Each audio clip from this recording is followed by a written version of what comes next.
Assalamualaikum warahmatullahi wabarakatuh. Perkenalkan kami dari kelompok 10 akan mempresentasikan tentang instrumen pemerintah dalam kerangka ekonomi Islam, kebijakan fiskal, dan moneter syariah. Sebelumnya perkenalkan saya Asyifa Darasari NPM 40 dan rekan saya Ananda Kurnia Siva NPM 35. Yang pertama yaitu kebijakan fiskal dalam Islam. Kebijakan Islam Kebijakan fiskal merupakan kebijakan yang dibuat oleh suatu pemerintah untuk mengarahkan ekonomi suatu negara melalui pengeluaran dan pendapatan berupa pajak pemerintah. Kebijakan fiskal juga bermakna sebagai langkah-langkah pemerintah untuk membuat perubahan-perubahan dalam sistem pajak atau dalam pembelajarannya dengan maksud untuk mengatasi masalah-masalah ekonomi yang dihadapi. Kebijakan fiskal berkaitan dengan semua instrumen yang menyangkut penggunaan sumber daya anggaran negara APBN dalam ekonomi. Adanya kebijakan fiskal dilatari oleh suatu realitas bahwa keadaan ekonomi suatu negara tidak selalu dengan kondisi yang optimal, sehingga dibutuhkan alat untuk instrumen untuk mendekatkan ke kondisi yang ideal dan optimal yang diharapkan. Alat atau instrumen untuk mengelola ekonomi tersebut di Indonesia dituangkan dalam APBN dan yang dikombinasikan dengan kebijakan fiskal. Dengan demikian, tujuan yang ingin dicapai melalui kebijakan fiskal adalah stabilitas ekonomi yang lebih mantap, memperbaiki keadaan ekonomi, mengusahakan kesempatan kerja, dan juga menjaga stabilitas harga agar tidak mengalami penurunan dan lonjakan yang tinggi. Kebijakan fiskal diklasifikasikan menjadi tiga kategori, yaitu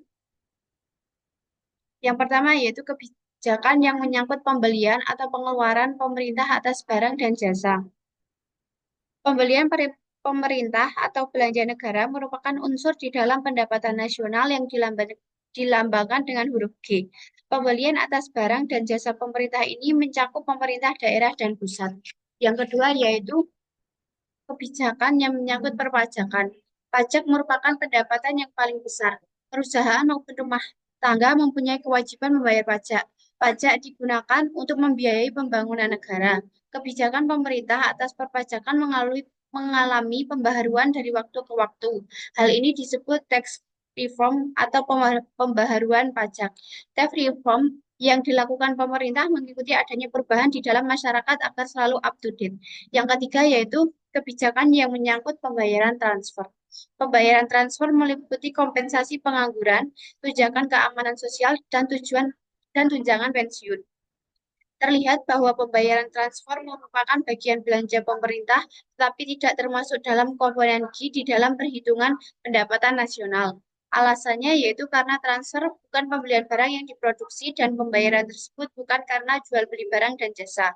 Pembayaran transfer mempengaruhi pendapatan rumah tangga, tetapi tidak mencerminkan produksi perekonomian, dikarenakan PDB dimaksudkan untuk mengukur pendapatan dari barang dan jasa serta pengeluaran atas produksi barang dan jasa. Pembayaran transfer tidak dihitung sebagai bagian dari belanja pemerintah. Selanjutnya yaitu pertama kebijakan fiskal.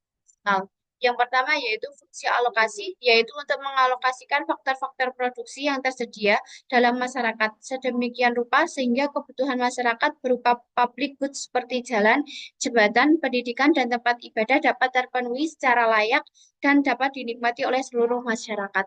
Yang kedua yaitu fungsi distribusi, yaitu fungsi yang mempunyai tujuan agar pembagian pendapatan nasional dapat lebih merata untuk semua kalangan dan tingkat kehidupan. Yang ketiga yaitu fungsi stabilisasi, yaitu agar terpeliharanya keseimbangan ekonomi, terutama berupa kesempatan kerja yang tinggi, tingkat harga-harga yang umum relatif stabil, dan tingkat pertumbuhan yang memadai. Singkatnya, fungsi kebijakan fiskal adalah untuk mengoptimalkan penggunaan sumber daya, baik berupa sumber daya alam maupun manusia, agar aktivitas investasi dapat menguntungkan semua pihak, baik pemerintah, pengusaha, dan investor. Kebijakan fiskal bertujuan untuk mempengaruhi jalannya perekonomian suatu negara agar dapat meningkatkan PDB dan pertumbuhan ekonomi secara optimal, yang berkelanjutan dan berkeadilan. Secara terinci, tujuan kebijakan fiskal adalah sebagai berikut.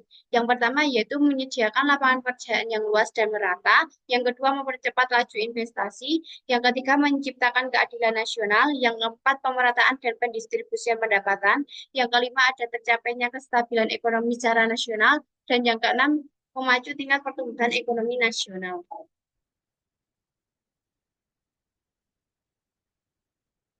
Kebijakan fiskal adalah salah satu perangkat ekonomi makro dan mohon maaf sebelum selanjutnya yaitu jenis kebijakan anggaran yang biasa ditempuh beberapa negara dalam mencapai manfaat tertinggi dalam mengelola anggaran. Secara umum dibagi menjadi tiga, yaitu anggaran surplus, yaitu anggaran yang ditandai dengan penerimaan negara lebih besar daripada pengeluaran negara. Yang kedua yaitu anggaran berimbang. Anggaran berimbang yaitu anggaran suatu pemerintah yang menetapkan bahwa pengeluaran sama besar dengan pemasukan. Yang terakhir yaitu anggaran defisit, yaitu anggaran suatu pemerintah yang ditandai dengan pengeluaran negara lebih besar daripada penerimaan negara. Selanjutnya yaitu kebijakan fiskal di Indonesia.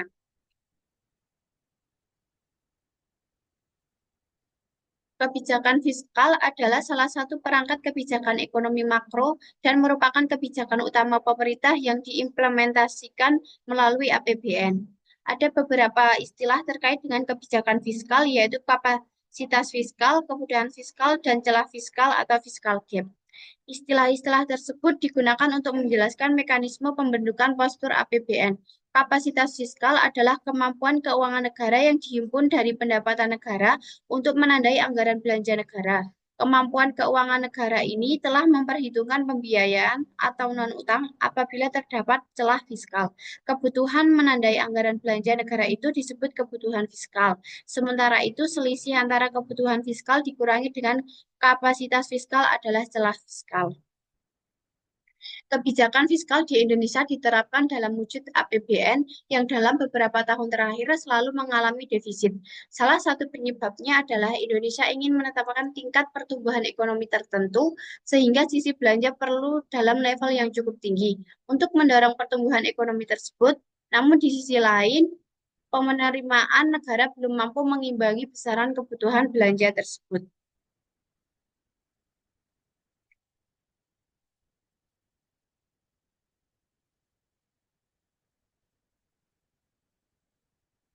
Prioritas kebijakan fiskal yaitu yang pertama mengatasi defisit anggaran pendapatan dan belanja negara APBN dan masalah-masalahnya APBN lainnya. Yang mengelola stabilitas ekonomi makro antara lain terkait dengan pertumbuhan ekonomi, tingkat inflasi, kesempatan kerja, dan neraca pembayaran. Yang selanjutnya yaitu saran komponen disesuaikan dengan kebijakan umum pemerintah dan pengelolaan APBN. Apakah bersifat balance budget atau besaran pendapatan negara dan hibah sama dengan besaran belanja negara atau zero defisit, ataukah ekspansif besaran belanja negara lebih besar daripada besaran pendapatan negara hibah atau defisit. Beberapa faktor penentu postur APBN antara lain dapat dijelaskan sebagai berikut. Yang pertama yaitu pendapatan negara. Besaran pendapatan negara dipengaruhi oleh beberapa faktor, antara lain indikator ekonomi makro yang tercermin pada asumsi dasar makroekonomi, yang kedua kebijakan pendapatan negara, yang ketiga kebijakan pembangunan ekonomi, yang keempat pembangunan pemungkutan pendapatan negara secara umum, dan yang kelima yaitu kondisi dan kebijakan lainnya. Yang selanjutnya yaitu belanja negara. Besaran belanja negara dipengaruhi oleh beberapa faktor, antara lain asumsi dasar makroekonomi, kebutuhan penyelenggaraan negara, yang ketiga kebijakan pembangunan, yang keempat risiko, yaitu bencana alam, dampak krisis global, dan yang kelima yaitu kondisi dan kebijakan lainnya. Yang ketiga yaitu pembiayaan. Besaran pembiayaan dipengaruhi oleh beberapa faktor, antara lain asumsi dasar makroekonomi, yang kedua kebijakan pembiayaan, dan yang ketiga yaitu kondisi dan kebijakan lainnya. Penerimaan dan struktur APBN bersifat estimasi atau perkiraan. Di banyak negara, penerimaan seringkali tidak menentu target sehingga negara mengalami defisit.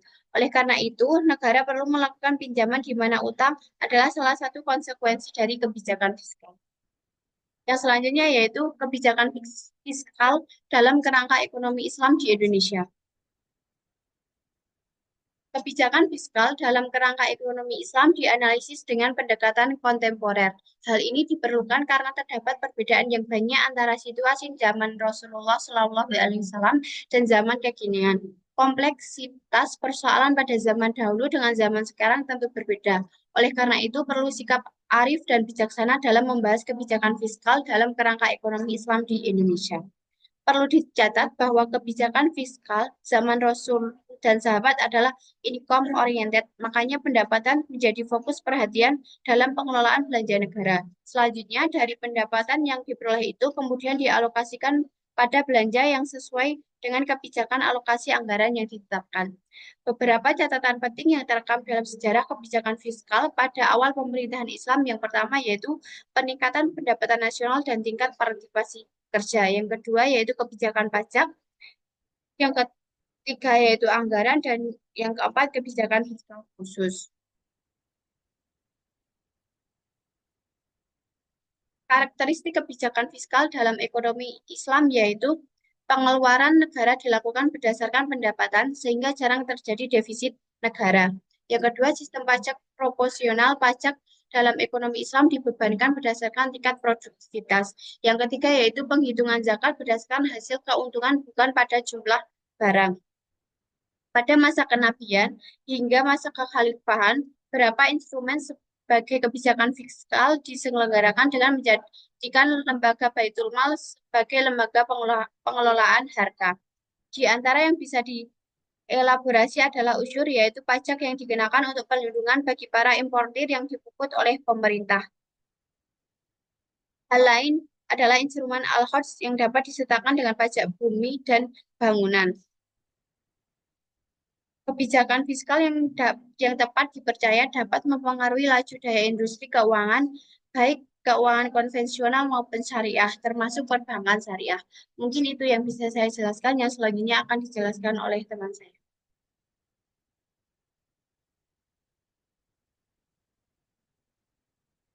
Selanjutnya ada kebijakan moneter dalam Islam. Kebijakan moneter adalah tindakan yang dilakukan oleh otoritas moneter yang biasanya itu bank sentral untuk mempengaruhi jumlah uang beredar dan kredit yang pada gilirannya akan mempengaruhi kegiatan ekonomi masyarakat. Bank sentral sendiri adalah lembaga yang berwenang melakukan kebijakan moneter untuk mempengaruhi jumlah uang beredar dalam rangka mencapai tujuan kebijakan moneter. Dalam konteks Indonesia, kebijakan moneter ini dilakukan oleh Bank Sentral atau Bank Indonesia yang tujuannya adalah untuk mencapai stabilitas rupiah yang tercermin dari indikator inflasi dan nilai tukar rupiah.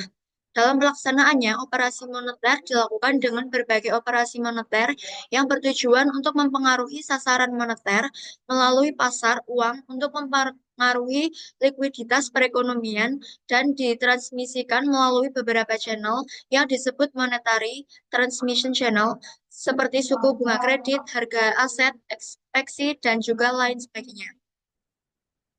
Selanjutnya, tujuan dan fungsi kebijakan moneter. Tujuan kebijakan moneter yaitu untuk mendukung tercapainya sasaran ekonomi makro, yaitu pertumbuhan ekonomi yang tinggi, stabilitas harga, pemerataan pembangunan, dan juga keseimbangan neraca pembayaran. Sedangkan fungsi dari kebijakan moneter yaitu menjaga iklim investasi dalam suatu negara, meningkatkan stabilitas dan pertumbuhan ekonomi, mengatasi tingkat pengangguran dan membuka sejumlah lapangan pekerjaan, membantu untuk meningkatkan sejumlah neraca pembayaran dan juga lain-lain. Selanjutnya ada uang dalam Islam. Uang didefinisikan sebagai segala sesuatu atau benda yang diterima oleh masyarakat sebagai alat perantara dalam melakukan tukar-menukar atau perdagangan dan pengukuran nilai. Uang adalah standar kegunaan yang terdapat pada barang dan tenaga. Uang juga didefinisikan sebagai sesuatu yang dipergunakan untuk mengukur tiap barang dan tenaga. Misalkan harga adalah standar untuk barang, sedangkan upah adalah standar untuk manusia yang masing-masing merupakan perkiraan masyarakat terhadap nilai barang dan tenaga orang. Perkiraan nilai-nilai barang dan jasa ini di negeri manapun dinyatakan dengan satuan-satuan. Maka satuan-satuan inilah yang menjadi standar yang dipergunakan untuk mengukur kegunaan barang dan tenaga yang kemudian menjadi alat tukar dan disebut dengan satuan uang. Lalu ada peran dan fungsi uang. Sebagai alat tukar, yaitu uang dapat dipergunakan untuk membeli barang dan jasa yang ditawarkan. Yang kedua ada sebagai alat penyimpanan nilai atau daya beli, yaitu menyimpan kekayaan senilai jumlah uang yang disimpan. Yang ketiga ada sebagai alat satuan hitung atau alat pengukur nilai, yaitu uang berfungsi sebagai satuan hitung yang menunjukkan nilai dari barang atau jasa yang diperjualbelikan. Dan yang keempat, sebagai ukuran standar pembayaran yang ditangguhkan, yaitu uang dapat mempermudah menentukan standar pencicilan utang uang.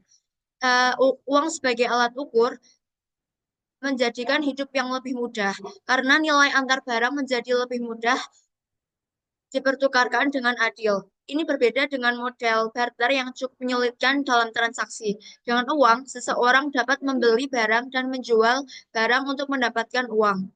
Lalu uang sebagai alat penyimpanan nilai atau daya beli menjadikan lebih fleksibel karena sifatnya yang liquid dan tidak ada biaya penyimpanan terhadapnya.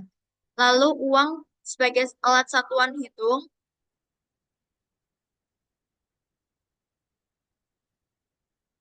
dan yang sebagai satuan hitung, dan yang keempat, uang sebagai ukuran standar pembayaran yang ditangguhkan. Fungsi ini dikaitkan dengan transaksi pinjam meminjam atau transaksi kredit, bahwa uang harus dapat diandalkan untuk transaksi dengan pembayaran tidak tunai.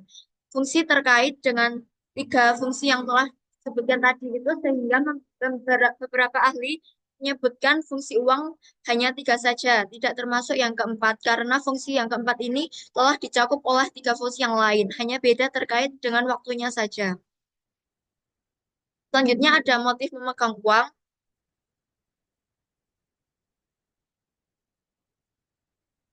Yang pertama ada motif transaksi, yang kedua ada motif precautionary, dan yang ketiga ada motif investasi atau saving.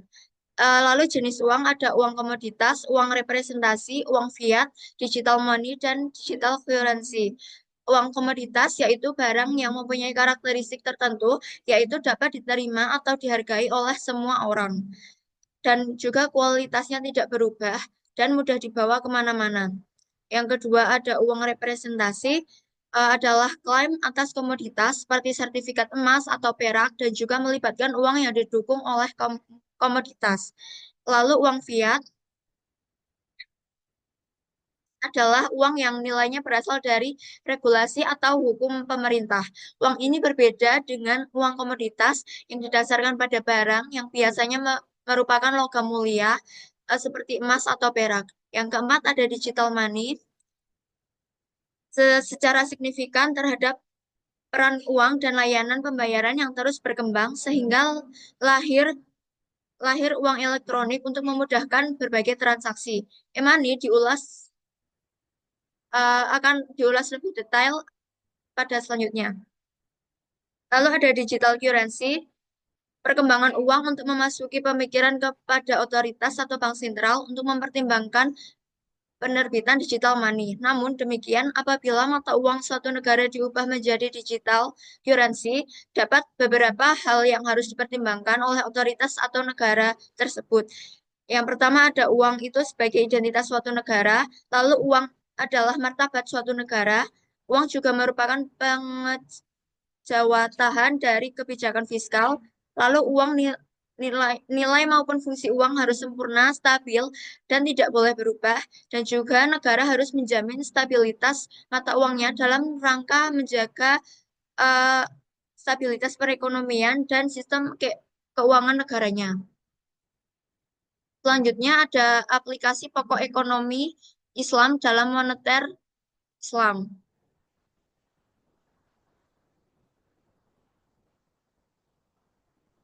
Aplikasi pokok moneter Islam adalah terbebasnya aktivitas ekonomi dari riba, maisir, dan gharar. Bunga dalam perbankan termasuk riba. Keberadaan bunga akan membentuk sektor keuangan tersendiri dengan pasar keuangan yang bervariasi. Hal ini berpotensi menarik perputaran uang di sekitar real ke sektor keuangan yang lebih banyak dalam waktu lama. Aplikasi pokok moneter eh,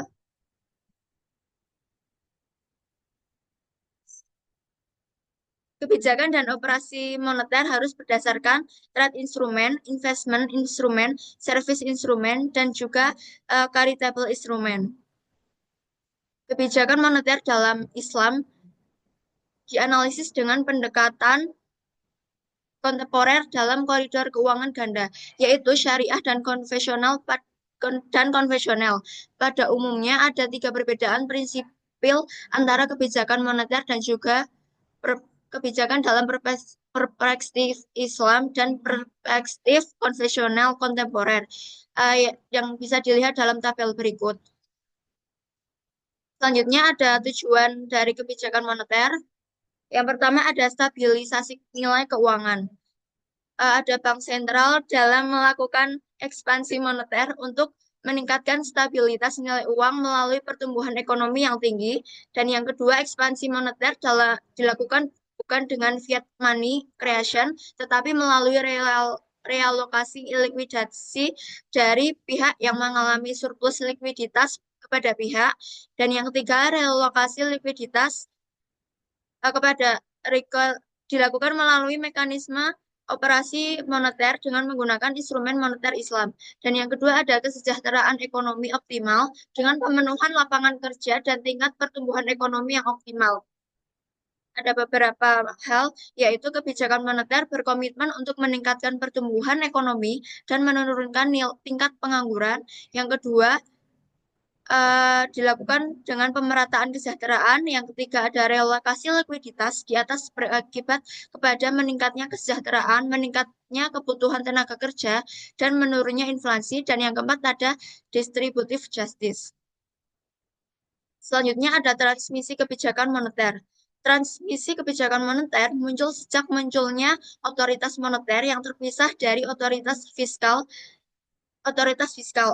moneter berkembang sejalan dengan berkembangnya bank sentral dari bank sirkulasi atau menerbitkan uang kertas atau fiat money, yang ditandai dengan munculnya Bank of England atau BOE pada tahun 1694. Mengingat uang kertas yang sifatnya inflator karena tidak memiliki nilai intrinsik, maka tugas bank sentral ini berkembang termasuk mengatur jumlah uang yang beredar untuk mengendalikan nilai mata uang atau inflasi. Hal ini tidak diperlukan ketika uang yang dipergunakan adalah uang intrinsik seperti dinar emas atau dirham perak yang di masanya masih adanya ke kekhalifahan Islam. Khilafah Islamiyah terakhir yaitu di dinasti Utsmaniyah di Turki runtuh pada tahun 1924.